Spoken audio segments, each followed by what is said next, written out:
Hi, so I'm here with Martin Collins. Martin's going to have a little chat with me about sort of his career and his working life. So obviously this is going to be available to students that are in the admin faculty, but it may well be that some of the things that come up apply, sort of more to general careers advice anyway. So I think it'll be interesting for a lot of the students. So Martin, I'll start you off with a nice easy one. Can you tell me about your job title or your job role and sort of what that involves and entails? Sure, yeah. I guess I've got the typical title of managing director, and I'll perhaps elaborate a little bit on our organisation shortly. Yeah.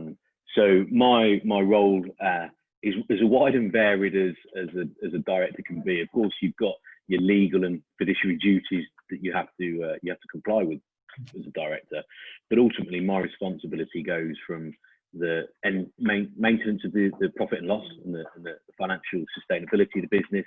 Yep. Throughout all the other core responsibilities from staff welfare, client services, and everything in between. And then I have a team around me that will more often than not do the day-to-day delivery of each of those areas.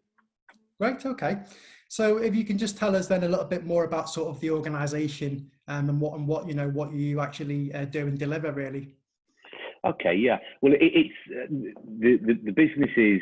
We actually have currently 3 businesses within our organisation, and perhaps the concept behind that is worthwhile just noting. Very simply, our belief is that every business needs a bank manager, an accountant and a lawyer.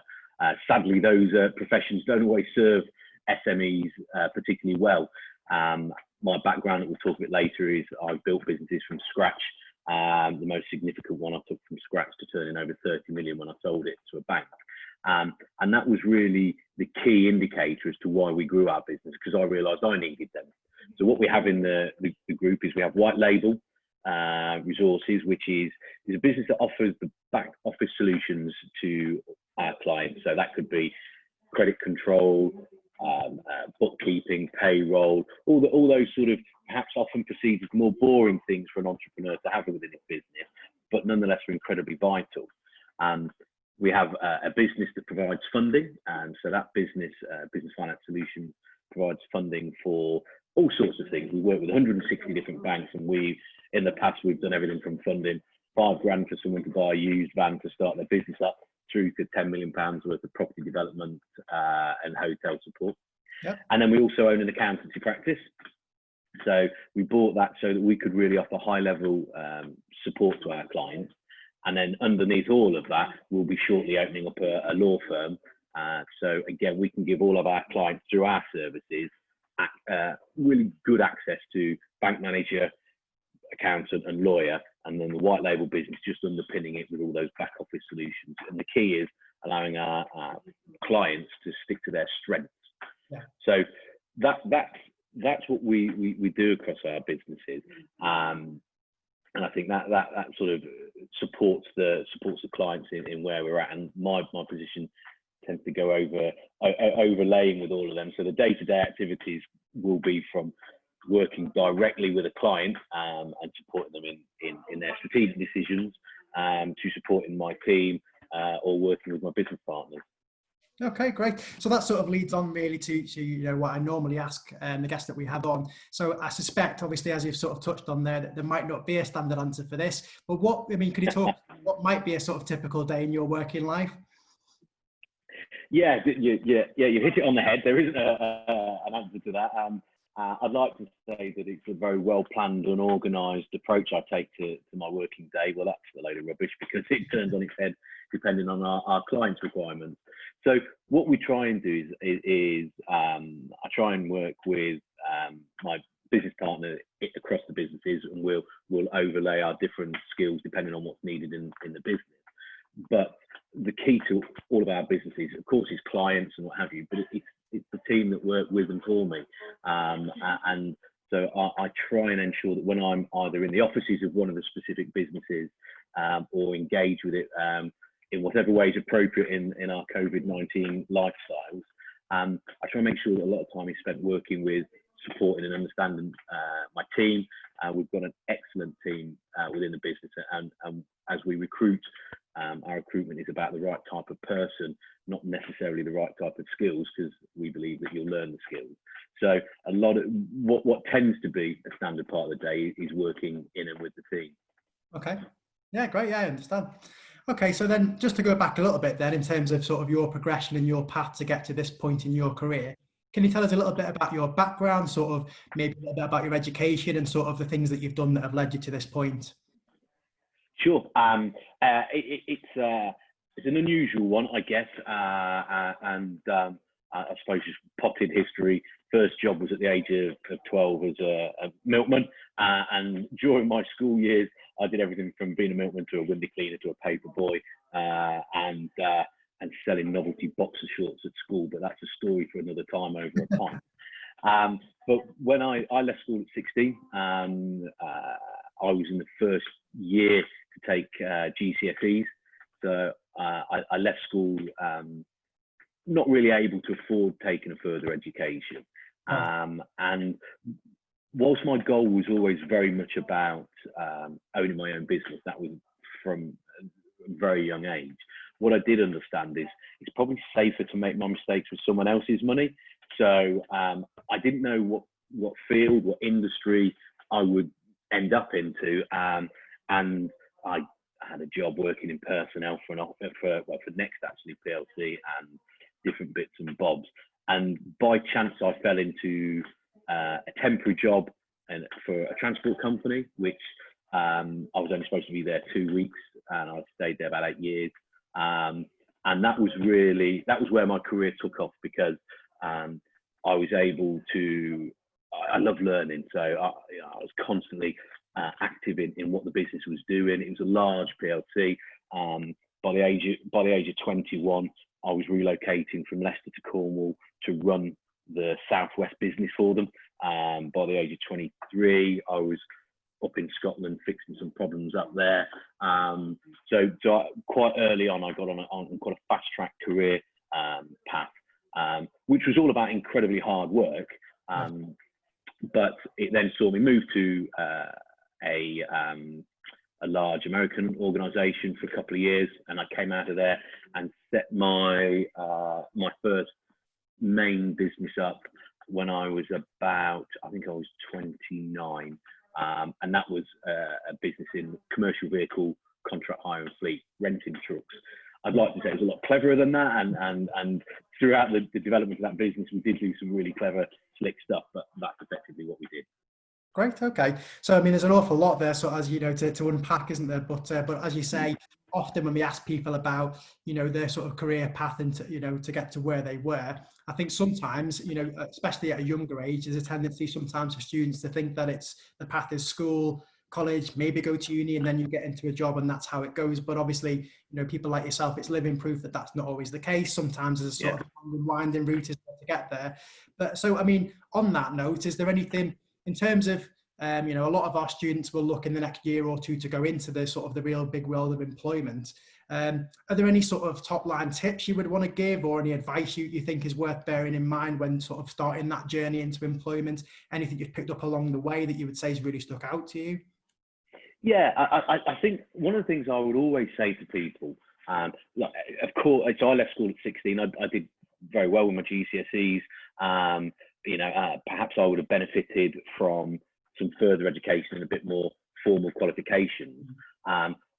But what I would say the starting point for anybody is get some good, high quality social skills. And I think that's a really important piece, because whatever job you do, whatever career you seek, you're going to be interacting with people at one form or another. And of course, the way communication's changed. So the audience listening to this interview probably have never even heard of a fax machine or whatever. So I'm kind of showing my age to a degree, but nonetheless, whatever medium that the communications are going through, social skills are really important, because as I think I mentioned it earlier on, we employ people. We don't employ qualifications, and if you are a person that's able to display your integrity, your honesty, your hard work, or lack of, whichever you choose to be your approach, those skills in how you interact with peers are hugely important, because those impressions you make, those ongoing impressions you make, it's really, really key. And I advise anybody, get that, get that bit right. And if you're lacking confidence, well, that's okay. You can deal with that. You can understand that. But remember how you come across, because that will help create the platform for whatever skills you've got, whatever qualifications you've got. And then once you've done that, it's all about taking ownership of everything you do, your career path, your daily tasks, your opportunity. If you own that, you're going to be flying, because when there's challenges, you'll deal with them. You won't mind putting your hand up and asking the questions. At the ripe old age of 49, I still ask questions daily. I'm not embarrassed to speak to anybody that I work with, or in a supply chain, or anyone I have a professional relationship. Don't be embarrassed to ask questions, because nobody stops learning. And when you stop asking the questions, you start narrowing your ability to deliver for yourself or for your company in your day-to-day job. Yeah, some great advice there. And, obviously they're recurring themes that come up with a lot of the people, in the world of employment that I speak to. There's obviously, definitely some great messages there for students about communication, being open, and being open to learning, asking for advice at any point. As you say there, even at the point where you're director of a company, it's still good to surround yourself with great people and ask them and sort of lean on them for that. So yeah. I think it's something we definitely encourage students to continue doing, through education and beyond is, if you're not sure about something, ask. It's fine to say that you don't know about something. So these are definitely great things to hear from somebody at your level as well, I think, for the students. I mean, just sort of adversely then to what you were saying there, is there any sort of missteps you feel that you've taken, or things you wish you'd done differently, or any bad advice you've been given that you wish you'd ignored? We'll be here for a long time on that one. I think it's interesting, because you kind of look back a little bit at each stage. So as I said earlier on, we took that business I set up when I was 29 from zero to, it was turning over about 30 million when I sold it. And at that point, I sold it to a bank. So I sat on the board of the bank for a couple of years. I was 36 years old. And that was a big learning curve for exactly as you say, for the good and the bad, because you realise that there's some people sat on the board of a bank and then got £1 million a year and really well qualified. I wouldn't ask them to tie my shoelaces up. And I think that always highlighted to me is I was pushed to try and get a further education. In my case, I physically couldn't afford it. I think what I would have benefited from, although I believe I moved very fast through my career, and then building the business and selling it and then building these new ones, I think I might have had a bit more credibility with a bit more formal qualifications. Right. And I might have sped through a little bit quicker in certain areas, because I had to do my learning on my feet a little bit. So I think you should always be aware of that. But then, as I say, on the flip side, you've only got to look at the board of this bank, and a lot of people I've come through don't do the qualification because you think it's what needs to be done. Do it for the right reasons. That might be specific to a career. There's no point leaving school with some GCSEs and then trying to be a vet the next day. So you've got to align it, but don't get hung up on that. That's the only route, and don't get hung up on sort of seeing a career in your headlights as that looks exciting. There's loads of money. There's loads of this, that, and the other. You as you develop, you will find your way as to where you want that career to be going, and be prepared to be flexible for it. Too often people feel or are told by maybe tutors or career advisors that, right, yes, you seem to fit this mold, you should be going down that route. Don't be told. You be prepared to experiment, be prepared to feel what you want, be prepared to look at it, and be prepared to change. Okay. Yeah, exactly. I mean, and again, that's another message that comes through a lot from speaking to people in industry is that, you need, obviously there's, good lessons there about being adaptable and being flexible, but also, believing in kind of your own gut feel about, what you need to do, not being pushed down a certain path. And as you say, if you're going to make certain big decisions, whether it be continuing in education or the courses you're doing, make sure you do what's right for you and kind of fits into, it might not be a very rigid plan, but obviously don't do things for the sake of doing them, I suppose is one of the messages, isn't it? That's great. That's it's a really good insight there. I mean, what I always ask the guests that we have on And you may or may not have sort of stock answers for this. Sometimes people do.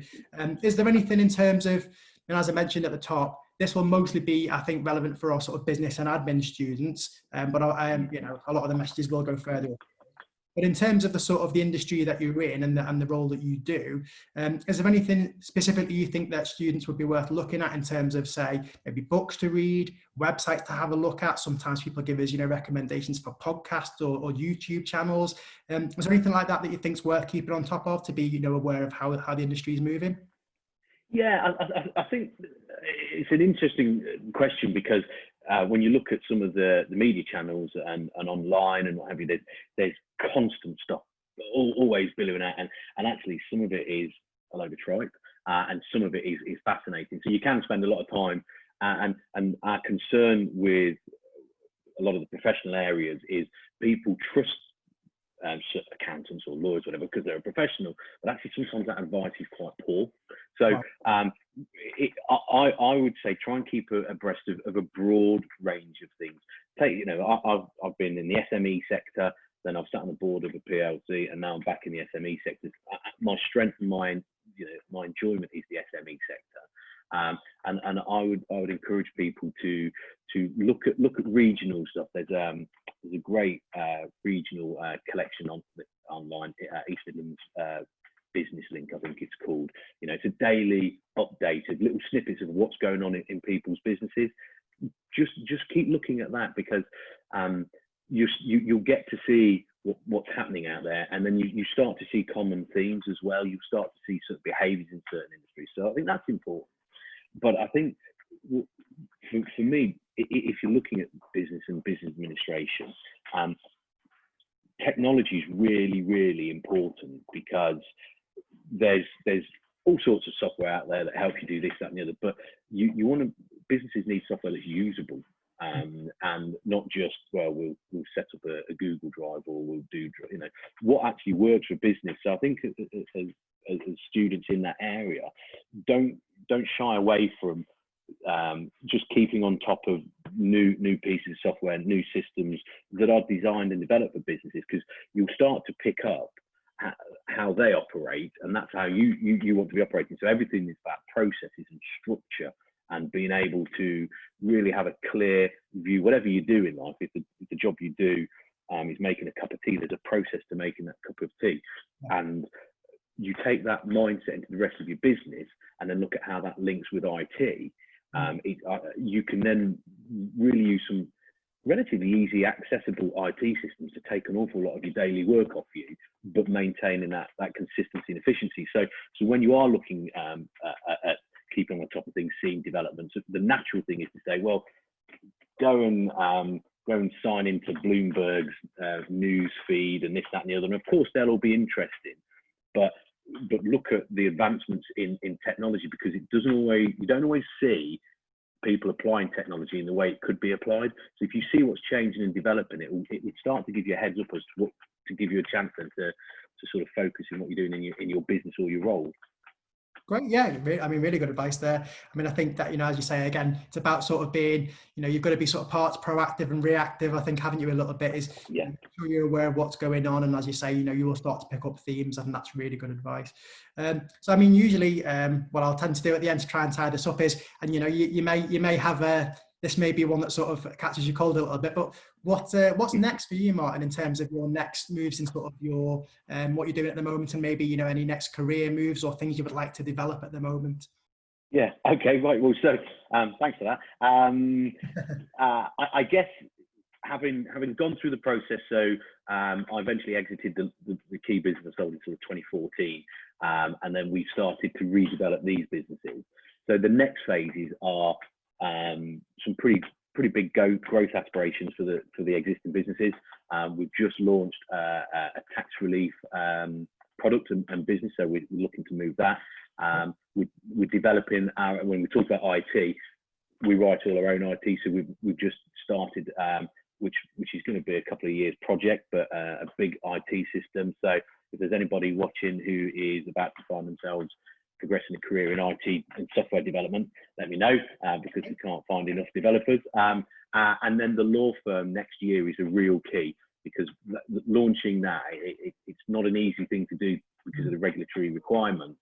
So the next thing for us is now to pick what we're doing for these businesses, rolling it out nationally, growing it, and then like who knows where that will take us. But we're seeing, even with the COVID challenge, we've grown, I think, from a manpower point of view, 30%. So we're recruiting and building.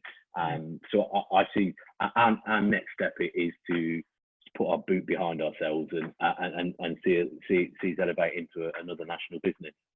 Brilliant. Okay. Yeah, it sounds like you've got a very busy upcoming couple of years on your hands there then. Yeah, we won't get bored. Yeah, well, that's always good, isn't it? Well, great. Yeah, Well, thanks for your time, Martin. I know you're a pleasure. busy man, so I'll leave you to it from this point. But obviously, we may get some sort of follow-up questions from students on this, so I may come back to you at some point for a bit of course. But yeah, in the meantime, thank you very much, and I'm sure on behalf of the students, it's very much appreciated. Absolute pleasure. Thanks very much. Bye-bye.